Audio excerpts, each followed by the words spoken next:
من 10 سنين لو كان حد جه قال لي ان في مواقف صعبة انت هتعدي بيها وهتقدري عليها وتنتصري كمان، وان في حاجات ما بتعرفيش تعمليها بس هتعمليها وتتعلميها لوحدك، وان في مواقف صعبة كتير قوي هتطلعي منها اقوى كنت هقوله انت كداب، عشان وقتها كنت شايفة نفسي نسخ كتير قوي مش عارفة احدد انا مين فيهم. كنت كتير بشوف نفسي ضعيفة ومش هقدر، بستسلم بسرعة واهرب بالنوم الكتير. كنت حد ضعيف قوي، كان قلبي ملطشة لكل خلق الله، يأذوه وأسكت وأبكي وأهرب.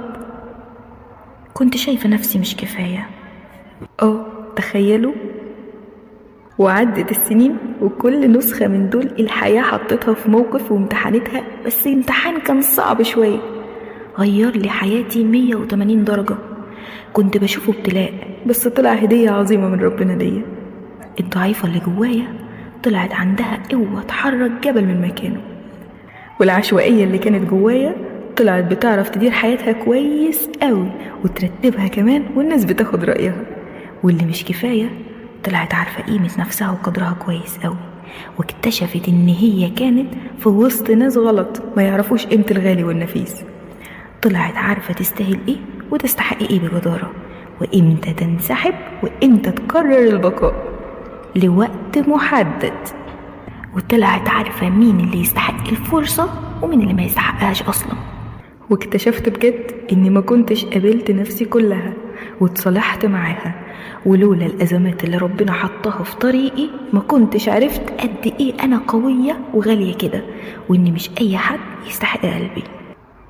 عايزة اقولك، في كل مرة تيجي تحكم على نفسك استنى، انت لسه ما استخدمتش كل الطاقة اللي جواك، ويمكن لسه ما صادفتش الموقف اللي هيطلع النسخة التانية اللي مستخبية جواك.